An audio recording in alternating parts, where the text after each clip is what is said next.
ये आप जो सामने सुरंग देख पा रहे हैं, कुछ इतिहासकार इस बताते हैं कि ये सुरंग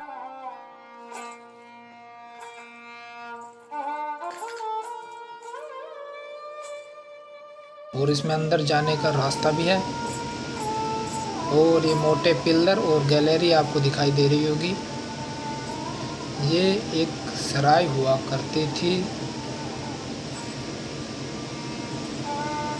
और ये आपको सामने एक ब्लैक बोर्ड भी दिख रहा होगा। इस किले में ये ब्लैक बोर्ड क्या काम आता था वो भी आपको बताया जाएगा। और ये किले के ऊपर जाने का रास्ता है।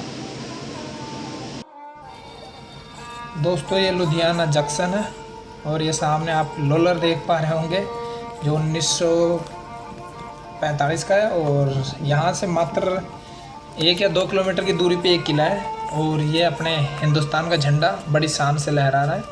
ये रात का टाइम था जब मैं यहाँ लुधियाना नमस्कार दोस्तों, एक बार फिर से स्वागत है आपका मेरे YouTube चैनल पे। दोस्तों आज मैं आया हूँ पंजाब के लुधियाना किले में, जो एक प्राचीन इतिहास रखता है और प्राचीन किला है। इस किले के अंदर एक प्राचीन सुरंग मिली है और ये वीडियो बड़ा इंटरेस्टिंग होने वाला है। इसमें हम प्राचीन चीज़ें, जो पहले की पुरानी चीज़ें, उनको कैप्चर करेंगे। अगर दोस्तों आप मेरे YouTube चैनल पे नए हो तो मेरे चैनल को सब्सक्राइब कर लो और बेल आइकन दबा लो। दोस्तों चलते हैं अंदर की तरफ और आपको दिखाता हूँ पूरा किला। चलो दोस्तों चलते हैं अंदर की तरफ। दोस्तों ये आप सामने की तरफ देख पा रहे होंगे, ये लुधियाना पोर्ट का लुधियाना किले का मेन गेट है। बताया जाता है इस किले का निर्माण 15वीं शताब्दी के दौरान सिकंदर लोदी ने अलग अलग स्थानों पे अलग अलग छावनी बनवाई थी। तो उसमें से एक छावनी ये भी है। और ये सतलुज नदी के किनारे पे है, सतलुज नदी के आसपास है। और ये पूरा हिस्सा है जो झाड़ियों से ढक चुका है, आप देख ही पा रहे होंगे। यहाँ पे कमरे वगैरह हैं जो पूरा झाड़ियों से ढक चुका है। और आप सामने की तरफ देख पा रहे होंगे, ये मेन दूसरा द्वार है। ये एक द्वार पीछे था, ये सेकंड द्वार है। और आप इसका निर्माण भी देख पा रहे होंगे, पूरी तरीके से जर्जर अवस्था में है। और ये जो पुरानी और प्राचीन ईंटें हैं उनके द्वारा किया गया। लगभग ये किला 500 साल पुराना है। और आप सामने देख पा रहे होंगे दीवार और ईंटें और इसकी बनावट पूरी तरीके से जर्जर हो चुकी है। दोस्तों ये लगभग 20 फीट ऊंचा और 15 फीट चौड़ा गेट है ये। और इसमें एक गेट तो टूट चुका है जो साइड में पड़ा हुआ है, और एक गेट ये लगा हुआ है। आप इस गेट में ये अब देखो आप कितना बड़ा गेट है ये, आप देख ही पा रहे होंगे। और संगल आपकी देख ही पा रहे होंगे इसकी कितनी मोटी है, कितनी सुरक्षा के हिसाब से। और ये जो छोटा गेट है वो आम लोगों के लिए खुलता है, और जो बड़ा वाला गेट है वो राजा महाराजा जिनको बाहर जाना होता उनके लिए खुला करता था। और इसका जो दूसरा हिस्से का गेट है वो ये नीचे पड़ा हुआ है। इसमें लोहे के कीले आप देख पा रहे होंगे, वो मजबूती के लिए। और ये सिकंदर लोदी के समय पंजाब के अंदर छावनी बनाने का जो सारा काम था वो 2 जर्नल को दिया गया था, यूसुफ खान और नियंग खान। इस किले का निर्माण नियंग खान के बेटे जलाल खान ने करवाया था।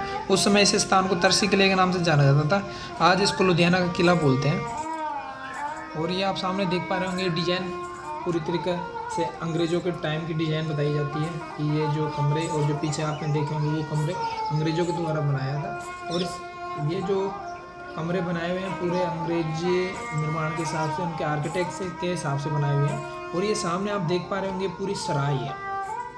अपन इसके अंदर की तरफ चलते हैं। आप बाहर रोशनदान वगैरह भी देख पा रहे होंगे इसके, और गेट देख पा रहे होंगे। ये खूब लंबी चौड़ी है। और इसके आप बाहर की तरफ देख पा रहे हो पूरी जर्जर अवस्था में है ये। इनके अलग अलग अनेक गेट हैं, गेट के हिसाब से पीछे की तरफ कमरे भी हैं इनके। और चलते हैं अपन अंदर की तरफ। आप अंदर देख पा रहे होंगे ये मोटे मोटे पिलर और पूरा लंबा गैलरी है पूरी, आप देख ही पा रहे होंगे, मोटे पिलर और गैलरी है। इस लुधियाना शहर का नाम भी लुधियाना लोदी वंश की वजह से पड़ा था। इसमें बताया जाता है कि जो राजा महाराजा हुआ करते थे उनकी सेनाओं को रोकने के लिए और उनके रहने के लिए ये व्यवस्था थी, जो सेना इसमें आराम कर सके। और फिर बाद में बताया जाता है कि ये किला अंग्रेज़ों के अधीन हो गया था। और ऊपर की तरफ आप देख ही पा रहे होंगे छत वगैरह का निर्माण किस तरीके से किया गया है, कैसे कुंडी भी लगी हुई है लालटेन वगैरह टांगने के लिए छोटी छोटी, और पूरी जर्जर अवस्था में ये वो बताया जाता है कि ये किला अंग्रेज़ों के अधीन हो गया था, तो अंग्रेज़ों ने इसको छावनी बना लिया था। अंग्रेज़ों ने इसको जेल और लोगों को कैद करने के लिए भी काम में लिया था, और सैनिकों को अंग्रेज़ यहाँ से तैयार करते थे। इतिहासकार मोहम्मद उस्पाक रहमामी ये बताते हैं कि यह किला स्वतंत्रता आंदोलन से भी जुड़ा हुआ है। जब मेरठ में मंगल पांडे की बगावत शुरू कर दी थी, तो उस समय लुधियाना की छावनी में जो फौजी रहते थे उन्होंने भी बगावत शुरू कर दी थी, और मौलाना शाह अब्दुल कादिर लुधियानवी के नेतृत्व में ये बगावत शुरू हुई थी। और फिर बगावत शुरू होने के बाद फिर से दोबारा से अंग्रेज़ों ने इस किले को वापस से फिर अपने अधीन कर लिया था। तो अंग्रेज़ इस किले को यहाँ पे सैनिक वगैरह रोकने, और जो यहाँ के जो जमींदार होते थे जो उनके अंडर आते थे उनको रोकने के लिए इस छावनी का, इस सराय का उपयोग किया करते थे। और आप सामने रोशनदान भी देख पा रहे होंगे, पूरा गेट भी देख पा रहे होंगे। और ये रोशनदान आपको पता ही है पुराने ज़माने में इसलिए रखा जाता था कि इनकी रोशनी आ सके और लाइट भी आ सके, और जो आप जानते होंगे इन चीज़ों को। तो और ये पिलर हैं कितने मोटे मोटे, इनके साथ में पीछे की तरफ कमरे भी हैं, उनको भी हमने देखा नज़दीक से। पर इस सराय, इस किले को बताया जाता है कि सिकंदर लोदी ने भी यूज लिया, फिर अंग्रेज़ों ने लिया। अंग्रेज़ों से पहले महाराजा रणजीत सिंह ने भी यहाँ पे 3 साल राज किया, वो भी आपको बताएंगे। और ये पीछे की तरफ जिस तरीके से कमरे बने हुए हैं वो भी एक चीज़ दर्शाता है कि पीछे जो उनकी सेना रुकती थी, उनके जो सरदार होते थे, राजा होते थे, वो कमरों में रुका करते होंगे शायद, मेरा तो यही मानना है, अनुमान है मेरा। और अपन चलते हैं अंदर की तरफ एक दूसरे कमरे में। आप ये सामने एक अचंभित, मैं भी यहाँ पे अचंभित हो गया, सामने एक ब्लैक बोर्ड देख पा रहे होंगे। इस सराय में ब्लैक बोर्ड का क्या काम? अगर ब्लैक बोर्ड काम में लिया होगा तो अंग्रेज़ों ने लिया होगा।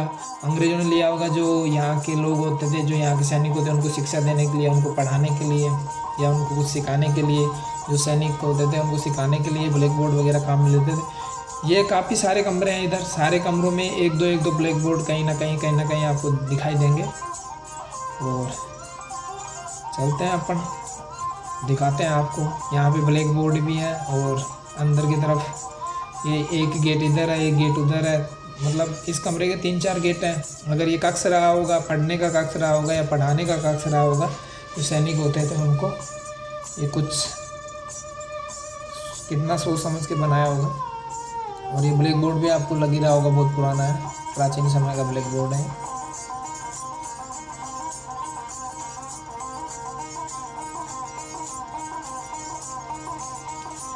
और हम अंदर की तरफ जाते हैं तो हमें और भी काफ़ी चीज़ें, ये गैलरी दिखाई देती है, और इधर पूरा गैलरी बंद है।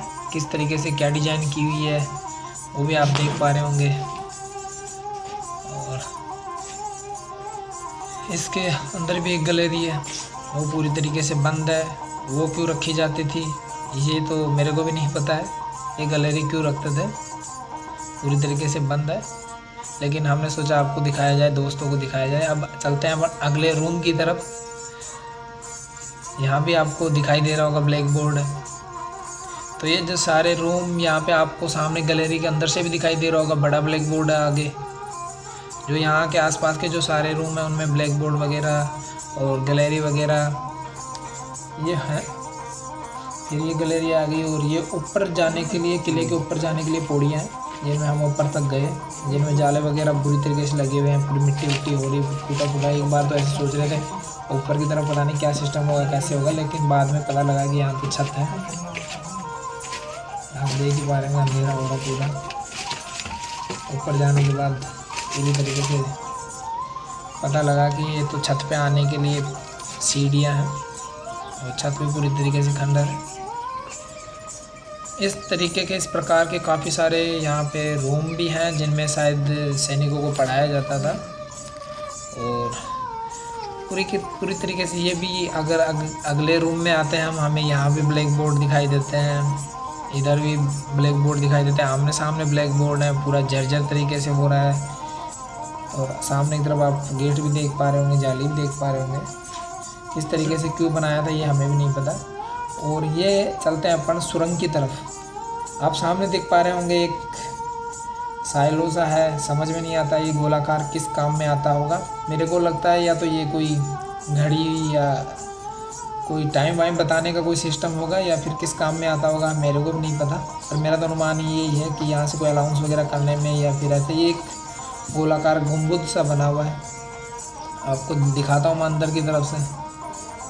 अब देखेंगे ऊपर की तरफ बिल्कुल ऐसे भी नहीं है कोई ऊपर जाने का कोई रास्ता है या चढ़ने का रास्ता है। इतनी ऊपर या गोलाकार क्यों बनाया ये पता मेरे को भी नहीं है। ये आप ऊपर की तरफ देख पा रहे हो पूरा गोल है और ऊपर कोई ऐसा है भी नहीं, कुछ लगा हुआ भी नहीं है। और चलते हैं अपन एक ऐतिहासिक सुरंग जो कई इतिहास अपने आप में समेटे हुए हैं। ये उसके अंदर जाने का रास्ता है।